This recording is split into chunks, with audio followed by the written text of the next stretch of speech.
तो क्या सीन है यारो, स्वागत है आप सभी का एक और वीडियो में। आज का टॉपिक है लुकेसम का चैप्टर 603 और आने वाले कुछ चैप्टर के प्रेडिक्शन।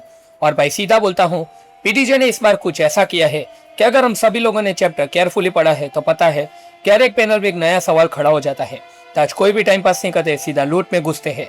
तो सबसे बड़ा चैप्टर का जो मूवमेंट था वो था चिन योंग पाक का फाइनली अपना पाथ अचीव करना। अब यहाँ पे एक चीज है जो मुझे पर्सनली बहुत ही ज्यादा इंटरेस्टिंग लगती है। भाई ये इंसान है क्या? लिटरली पूरी लुकिज्म हिस्ट्री में पहले ऐसे कॉपी यूजर का नाम नहीं था जो मास्टरी लेवल पे किसी का कंप्लीट सिस्टम रेप्लिकेट कर सके। चिन योंग पाक ने ये जो किया है, गैब्रियोंग किम, शिंगेनी यामाजाकी और जिन मुजिन तीनों को एक ही फाइट में यूज करना, ये सिर्फ कॉपी करना नहीं है, एक तरह का सिंथेसाइज पाथ है। अलग अलग लेजेंड के एसेंस को अब्सॉर्ब करके खुद का एक यूनिक आउटपुट बनाना। अब यहाँ पे मेरा एक इंटरेस्टिंग एंगल है। टेक्निकली दोस्तों पाथ होता क्या है जो हम देखते हैं लुकिज्म में? एक फाइटर का ट्रूएस्ट सेल्फ एक्सप्रेशन है, उसकी सोच, उसकी कन्विक्शन, उसका फाइटिंग फिलोसॉफी। तो अगर चिन योंग पाक का स्पेशल एबिलिटी है वो किसी भी पाथ को परफेक्टली रेप्लिकेट कर सकता है, तो क्या पॉसिबल है कि उसका खुद का पाथ यही हो? कॉपी थ्रू मास्टरी, मतलब इस बंदे का एक्चुअल पाथ कॉपी ही नहीं करना बल्कि किसी भी सिस्टम को ऑब्जर्व करके उससे भी आगे निकल जाना है। अब यहाँ पे एक और चीज थी जो बहुत सारे लोगों ने प्रॉपर्ली शायद नोट नहीं की होगी। चैप्टर 603 के एंड में चिन योंग पाक ने जो पाथ एक्टिवेट किया था वो सिर्फ उसका फाइटिंग स्टाइल नहीं था, वो एक स्पेशली डिफरेंट एबिलिटी थी, दूसरे के पाथ को कॉपी करने की एबिलिटी। मतलब नॉर्मल कॉपी यूजर सिर्फ मूव और टेक्निक कॉपी करता है, लेकिन चिन योंग पाक का असली पाथ था किसी भी पाथ यूजर की पूरी फिलोसॉफी, कन्विक्शन और यूनिक स्किल को ऑब्जर्व करके अपना बनाना। और यही चीज इनकम्प्लीट है। उससे खुद कहा है कि ये सिर्फ अभी के लिए क्लू है। भाई इतना पावरफुल एबिलिटी होने के बाद भी वो पूरी जिंदगी यहाँ पे इसको कंप्लीट नहीं कर पाया। क्यों? क्योंकि पाथ कॉपी करना सिर्फ टेक्निक की बात नहीं, उस बंदे की कन्विक्शन को, उसके कोर को समझना पड़ता है। और चिन योंग पाक उस लेवल पर क्यों नहीं पहुंच पाया? उसका रीजन था उसका टूटा हुआ माइंड, पिल्स पे कॉन्स्टेंट डिपेंडेंट एक्सिस्टेंस और यहाँ पे उसका डिप्रेशन कि उसने सबको खो दिया है। और चैप्टर के लास्ट मोमेंट में उसने यही एक्जैक्टली चीज डेनियल को पास की। उसके आंखों में जो लाइट चमकी वो रेंडमली नहीं था। चिन योंग ने अपना ये इनकम्प्लीट पाथ, दूसरे के पाथ को कॉपी करने की एबिलिटी सीधा डेनियल के अंदर ट्रांसफर कर दिया कि भाई डेनियल देख, तुझे ये पाथ यहाँ पे कंप्लीट करना है। और साथ ही यहाँ पे चिन योंग पाक ने बता दिया, डेनियल पाक इसको ध्यान से देख, इसको तुझे ही कंप्लीट करना है, ये तेरा दूसरा पाथ होगा।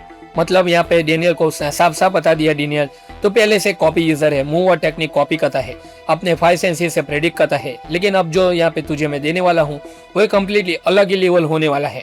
अब डेनियल के पास फ्यूचर में पोटेंशियली वो एबिलिटी होगी, वो किसी भी पाथ यूजर का पाथ खुद में ऑब्जर्व कर सके। गैब्रियोंग किम का पाथ, शिंगेनी यामाजाकी का पाथ, किटे किम, जेम्स ली, सारे के सारे जितने भी यहाँ पे टॉप लेवल के फाइटर है, सबके पाथ को डेनियल कॉपी कर सकता है। ये चिन योंग पाक का यहाँ पे लेगेसी है और ये इनकम्प्लीट है, इसीलिए इंटरेस्टिंग भी है क्योंकि डेनियल को ये अपने तरीके से कंप्लीट करना होगा। ना ये पूरी तरीके से चिन योंग पाक का पाथ होगा, ना किसी और का। प्योरली यहाँ पे डेनियल पाक का दूसरा ओन पाथ जो बन सकता है सबसे डेंजरस कॉपी एबिलिटी इस पूरे के पूरे एंटायर सीरीज में। अब आते हैं उस पार्ट पे जिसमें यहाँ पे सारे के सारे लोगों ने यहाँ पे कम्युनिटी में बवाल बचा के रखा है। फैमिली फोटो जिसमें हम लोग देख सकते हैं डेनियल के फादर सांग चियोल पाक को, उसकी मॉम सियोन होई पाक को और यहाँ पे उसके अंकल चिन योंग पाक को और एक अननोन फीमेल कैरेक्टर। भाई सबसे पहले एक बेसिक फैक्ट हम लोग क्लियर कर देते हैं। फैंडम विकी खुद कंफर्म कर चुका है कि डेनियल की माँ यानी शिन होई पाक को तीनों भाई बहनों में सबसे बड़ी है। चिन योंग पाक उसका एक भाई है, ये कंफर्म है। थर्ड सिबलिंग कौन है इसके बारे में अभी ऑफिशियली कोई भी इन्फॉर्मेशन हमें नहीं दी गई है। अब जो लोग ये बता रहे हैं कि जो ये अननोन गर्ल है वो यहाँ पे गन पार्क की मदर सोमी पार्क है, भाई अगर आप लोग यहाँ पे थोड़ा भी टाइमलाइन पे ध्यान देते हो तो ये चीज इम्पॉसिबल है। अगर ये चिन योंग की सिबलिंग है और सोयोनोई पार्क से छोटी है तो क्रोनोलॉजी तरीके से हम लोग देखें तो सोमी पार्क की हो ही नहीं सकते, क्योंकि गन पार्क का और चिन योंग पार्क के यहाँ पे एज का डिफरेंस और पूरी के पूरी कोरिया एंड जापान की जो वॉर है उसके कनेक्शन वाली टाइमलाइन से यहाँ पे बिल्कुल भी यहाँ पे सेट नहीं हो रहा। और पीटीजे ने दोस्तों पूरी की पूरी चीज यहाँ पे सीधे तरीके से यहाँ पे दिखानी नहीं, मतलब कि वो यहाँ पे इंटेंशनली हमें दिखाया गया था। उन्होंने बीबी डेनियल वाले पैनल में इस कैरेक्टर को यहाँ पे नहीं दिखाया, उसको दूर रखा। मतलब एम्बिग्यूटी इंटेंशनल है, पीटीजे ने जानबूझ के ऐसा किया है। और पीटीजे ने दोस्तों यहाँ पे इस वुमन को यहाँ पे इंटेंशनली एक पैनल में दिखाया और दूसरे पैनल में नहीं दिखाया।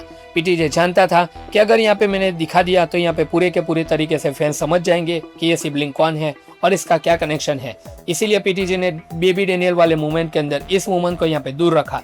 मतलब वो हम सबके अंदर क्यूरियोसिटी यहाँ पे पैदा करना चाहता है। पीटीजे ने जानबूझ के किया क्योंकि वो जानता है अगर मैंने ऐसा किया तो पूरे के पूरे कम्युनिटी के अंदर बवाल मचने वाला है। सारे के सारे लोग अपनी थियरी देंगे जो पीटीजे चाहता है और जो यहाँ पे हो भी रहा है। आगे जाके यहाँ पे कोई बहुत ही ज्यादा बड़ा रिविलेशन आने वाला है इसी कैरेक्टर के बारे में। ओके, अब बात कर लेते हैं दोस्तों हम लोग यहाँ पे डेनियल के बाप की, सांग-चुएल पार्क। यार फैंडम लिटरली यहाँ पे पागल हो चुका है सांग-चुएल पार्क का फिजिक देख के, और ऑनेस्टली ये डिजर्व भी करता है क्योंकि एक चीज जो क्लियरली दिखती है ये इंसान एवरेज तो नहीं था।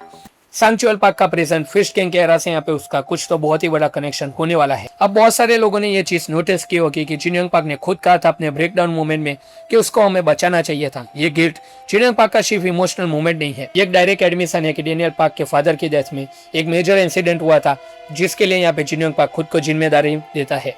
अब अगर सांग-चुएल पार्क जेन्युइनली फिश गैंग का कोई कनेक्टेड फिगर था या यामाज़ाकी सिंडिकेट या फिर किसी और वॉर में वो इन्वॉल्व था तो चार्ल्स टॉय का यहाँ पे डायरेक्ट इन्फ्लुएंस उसके ऊपर होगा ही होगा, क्योंकि सिनोय पार्क ने डेनियल को यहाँ पे इतने सालों तक जेन्युइनली आइसोलेटेड रखा, खुद की प्रोटेक्शन यहाँ पे उसको दी, अपने बेटे की आइडेंटिटी को उसने प्रोटेक्ट किया क्योंकि वो जानती थी चार्ल्स टॉय कौन है और वो यहाँ पे क्या कर सकता है। तो डेनियल की मॉम ने जानबूझ के पूरा का पूरा कनेक्शन यहाँ पे कभी भी डेनियल को नहीं बताया और ये राज अभी तक यहाँ पे बना हुआ है उसका यहाँ पे क्या कनेक्शन था पूरी की पूरी फिस्ट गैंग से, और चार्ल्स टॉय यहाँ पे पूरे के पूरे कांड में किस तरीके से इन्वॉल्व है। और चार्ल्स टॉय का दोस्तों गैब्रियल किम की मौत में भी यहाँ पे बहुत ही बड़ा इन्वॉल्वमेंट है। अब तक हमें पता था कि जेम्स ली और कीटे किम ने यहाँ पे साथ में मिलकर यहाँ पे गैब्रियल किम और बिएको क्वन को मारा है, लेकिन इस चैप्टर में यहाँ पे जिन योंग पार्क ने कंफर्म कर दिया कि तू और इलाइट दो लोगों ने मिलकर तुम्हारे बाप, तुम्हारी माँ और बिएको क्वन को मारा है। ये दोस्तों एक बहुत ही बड़ा रिविलेशन है क्योंकि अब तक हमें सिर्फ दो लोगों का नाम मालूम था, कीटे किम और एक यहाँ पे जेम्स ली। ये तीसरा चार्ल्स टॉय का एडिशन जिन योंग पार्क ने जो मूवमेंट यहाँ पे फोड़ा है वो एक बहुत ही ज्यादा यहाँ पे इंटरेस्टिंग पॉइंट है कि किस तरीके से यहाँ पे चार्ल्स टॉय भी यहाँ पे इन्वॉल्व था गैब्रियल किम की यहाँ पे मौत के अंदर। ये चीज बहुत ही ज्यादा बड़ी है जिसके ऊपर बहुत सारे लोगों ने अभी तक ध्यान नहीं दिया। और सबसे इंपॉर्टेंट जिसमें लोग यहाँ पे लिटरली दोस्तों यहाँ पे पिछले कुछ चैप्टर से लड़ रहे थे कि कीटे किम के पास क्या अपना पाथ है या नहीं। इस चैप्टर में जिन योंग पार्क ने खुद कंफर्म किया कि कीटे किम है वो यहाँ पे सेम गैब्रियल किम और शिंगेन यामाज़ाकी की लीग का प्लेयर है। जो लोग बोल रहे थे कि उसके पास यहाँ पे सिर्फ इनर टैलेंट है, नो यूनिक पाथ, भाई सॉरी, एविडेंस तो हमेशा से हमारे सामने ही था। चांगसू ने फाइट के स्टार्ट में बोल दिया था कि जो अपने पाथ पे चलते हैं वो अपनी जनरेशन के पिनेकल होते हैं, जैसे कि सेकंड जनरेशन में डेनियल पार्क और युआन सियोंग, फर्स्ट जनरेशन के अंदर जेम्स ली और कीटे किम। अब क्वेश्चन है कि कीटे किम का पाथ एक्जैक्टली है क्या। इस फाइट में उसने जो ब्लैक पावर यूज की क्या वही उसका पाथ है या उसके एक्चुअल पाथ कुछ अलग है, यह तो सिर्फ एक स्मॉल एक्सप्रेशन था उसके पाथ का। मुझे पर्सनली लगता है दोस्तों कीटे किम का यहाँ पे पाथ सिर्फ रॉ डिस्ट्रक्शन नहीं है, उससे यहाँ पे कोई बहुत ही ज्यादा बड़ी चीज है जो कि यहाँ पे हमें ऑथर ने अभी तक पूरी तरीके से नहीं दिखाई। आने वाले चैप्टर में हम लोग इसको देख सकते हैं। अब यहाँ पे एक चीज नोटिस करो दोस्तों, यहाँ पे जिन योंग पार्क और डेनियल पार्क दोनों कॉपी यूजर है, दोनों यहाँ पे पार्क फैमिली से ही आते हैं, लेकिन दोनों का अप्रोच अलग है। जिन योंग यहाँ पे ब्रीथ पे काम करता है, ज्यादा से ज्यादा लेजेंड को ऑब्जर्व करके एक सिंथेसाइज आउटपुट देना। डेनियल पार्क है वो यहाँ पे डेप्थ के ऊपर काम करता है, एक चीज को इतना डीपली कॉपी कर देना कि वो यहाँ पे उसकी सेकंड नेचर बन जाती है। तो चैप्टर 603 में दोस्तों जब जिन योंग ने यहाँ पे डेनियल को वो लास्ट विजन पास किया, उस मोमेंट का मतलब सिर्फ मेरा पाथ थ्रू कंटिन्यू कर नहीं था, वो एक ब्लूप्रिंट था, एक इनकम्प्लीट मैप था। और अब डेनियल का काम है उस मैप को अपनी कॉपी एबिलिटी और अपने 5 सेंसेस के थ्रू कंप्लीट करना। जिन योंग ने यहाँ पे आधा रास्ता तय किया अपनी जिंदगी में। डेनियल की डेस्टिनी है कि वो वहां से आगे जाए, खुद का एक नया रियम क्रिएट करे जो ना जिन योंग पार्क का हो, ना गैब्रियल किम का, ना शिनगेन का। वो पूरी के पूरी तरीके से डेनियल पार्क ओन करेगा। जिन योंग की बॉडी दोस्तों यहाँ पे ऑलरेडी यहाँ पे ज्यादा नहीं टिकने वाली कीटे किम के अगेंस्ट, उससे अपनी पूरी लाइफ के ट्रॉमा, पिल्स और इनकम्प्लीट पाथ को एक साथ फोर्सफुली एक्टिवेट किया है।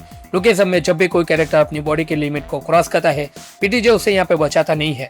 मुझे जेन्युइनली लगता है कि दोस्तों आने वाले कुछ चैप्टर में जिन योंग का स्टोरी है वो यहाँ पे क्लोज होने वाला है और उस मोमेंट को पीटीजे इतने केयरफुल तरीके से बिल्ड कर रहा है कि यहाँ पे जब भी वो मोमेंट आएगा हम सबको रोना पड़ेगा। सीरियसली सारे के सारे जो यूजर है वो रोने वाले हैं।